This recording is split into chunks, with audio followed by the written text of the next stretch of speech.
What's up, YouTube? Welcome back to my crypto journey. My name is Rodney. I'm chilling in bed, got the knee up, just finished my first physical therapy session after I had my ACL reconstruction surgery. I'm chilling with a degenerate hoodie on, looking so clean. But I wanted to make a quick video for you guys and talk about the fact that you need to start looking out for numero uno. Do what's best for you in this space.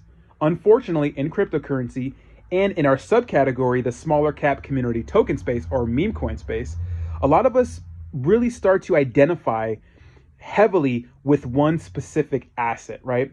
And unfortunately, we stop forgetting about our own personal needs, our own personal goals, our own personal problems that are going on in our life, especially financially. And we start doing what's best for the group, and we start doing what's best for what we think that the dev teams, right? We start doing what's best for the dev, right? The dev team.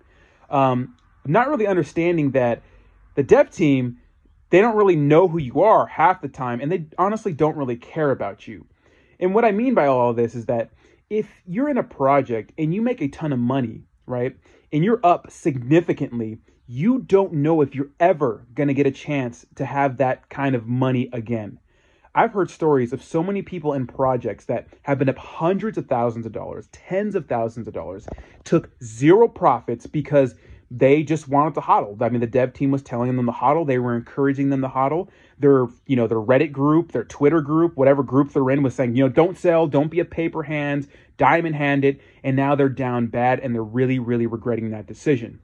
Now, keep in mind, yes, I understand there's a ton of projects that if you hold on to long term, it's better, right? Long term, it's better. But guys, the truth of the matter is that a lot of these products are not really established. They're all really experimental. So you're angel investing in something that could be good or could be bad, right? And unfortunately, a lot of these products are based on momentum and hype and the community, which is good, but sooner or later, you're going to need some sort of use case to fall back on, right? Hype is going to happen. Projects are going to run through the social media train. I mean, people like me, I'm going to make videos about them. People like the big people in our space, right? All the cryptocurrency influencers. We're going to talk about these projects, which is probably going to make them pump a little bit, right? Which is going to artificially pump the price. But sooner or later, the price is going to come down. And if there's no fundamentals, no actual use case, no product, 9 times out of 10, that product's going to be gone. So I hate when people always use the analogy comparing, Bitcoin, if you held Bitcoin in 2017, or if you held Ethereum, or if you held, Cardano, but those are different, guys. Those are not small meme coins and small cap meme coins. That's not what those are. So you have to treat them as such, right? Yes, if you would have diamond handed Ethereum and Bitcoin, of course you'd be extremely rich, right? Now, you have to understand when it comes to influencers like me and other people. I'm a little less crazy about it, but some influencers are really tied to a community, really. And their whole identity is based on one community. Now, unfortunately, them encouraging you to hold and to kind of be a part of this community and not do what's best for you is part of their brand. It's what they do. It's what's going to build them, right? But at the end of the day, if you're up, hundreds of thousands of dollars or tens of thousands of dollars and you're down, they're not going to give you money, right? They're not going to be like, oh, here's the money. Sorry for telling you to hold. Here's your money. No, they're not. They can't, right? They can't. The dev team's not going to give you money, right? It's up to you to have a plan, right? So maybe take your initial investment out. Maybe take half your investment out, right? Especially on these crazy speculative plays. And then maybe put that investment into something safer, something more established. Or maybe taking some of that money out and paying off credit cards or student loan debt or something like that. That's a real world problem. One of the biggest regrets I had was, I think back last summer, I'm not sure if it was the end of summer or in the beginning. I think it was around June where Ethereum went crazy, right? And then it dumped right back down to it went to almost 4,200 and went all the way down to 1,700, something like that. I was up so much money, right? I was up so much money and I just held because I'm watching these videos of these technical analysis guys and they're like, yeah, you're good. Not knowing that it would dump, right? And honestly, Ethereum's not even at that price right now. I mean, during the bull run, it got pretty high, right? I would have been rewarded if I would have waited then, but I would have broke even. At that time, there was something I needed to pay off. So instead of taking profits and just banging that out, I was like, I'm just going to hold, don't need to take profits. And I don't want you guys to go through that regret. Guys, I get so many comments and DMs every day of people saying, dude, I was up $200,000. I was up $30,000 on this product and now it's done. And it's like, dude, you'll never get those opportunities again. I mean, sometimes you will, especially in our space. It's more common than any other space, right? I mean, you're probably better, gambling in cryptocurrency, because a lot of time we're gambling, right? In the small cap community space, you're probably better off doing this than playing the lottery, right? You're probably going to win big here sometimes. And you may never get that chance again. So when you're up, right? If you invested $10,000 and you made $100,000 or $50,000, consider taking at least your $10,000 profit, right?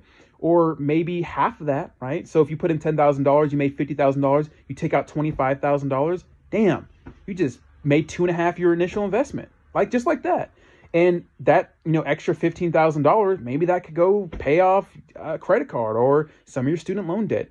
What I'm saying is, you got to do what's best for you. Think of yourself. You got to be selfish in this space. And that's what I've really noticed. And not really pay attention to influencers or groups or those sorts of things. Different kind of people are in those groups. Different kind of people are in those groups where they're just like your paper hands, your fudder, all that. Those are different types of people. You have to understand that that's not normal, right? That's not normal. That's just the weird cultism in our space. Do what's best for you. Don't regret it. And sometimes you're gonna put a $10,000 investment at something. It's gonna turn to $50,000. You're gonna pull half of it out, and it's gonna continue to pump. And you could have made way more money. But more often than not, especially in the small cap community token space, especially in the meme coin space, right?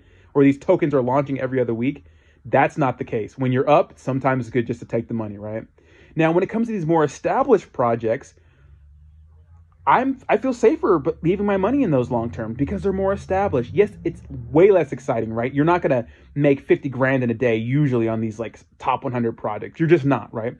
But at least you're not going to lose all your money at once. I mean, the biggest negative to putting your money in some of the safe plays is that they really move with Bitcoin. So if there's some kind of bear sentiment for the market, it's going to dump with Bitcoin, right? But usually it recovers, right? So far right now, we're proving not to be in a crypto winter, right? A lot of people were thinking damn, are we going through another crypto winter? Because we're getting kind of spoiled, especially after last year. But it looks like things are looking up. We don't know yet, right? I think Bitcoin still needs to break another significant level, but we'll see. Anyways, wanted to make this video for you guys. A lot of stuff going on social media, and I just want you guys to do what's best for you. Look out for number one. Only you know what problems you need addressed, right? Don't get caught up in any of these crazy groups because they're nuts. They make no sense, and although they seem convincing, ignore them. Stop worrying about the dev teams. They're making money. The dev teams are making money, trust me. Even in some of these small cap community tokens, like $10 million market cap, $20 million market cap, these guys are making money. Don't worry about them. Who cares what they say? Doesn't matter what they said on the AMA. Who cares about those guys? They're making money. Don't worry about them. Worry about yourself and you'll be all right. Let me know what you think in the comments down below. Thank you so much for watching, and I'll talk to you soon. Peace.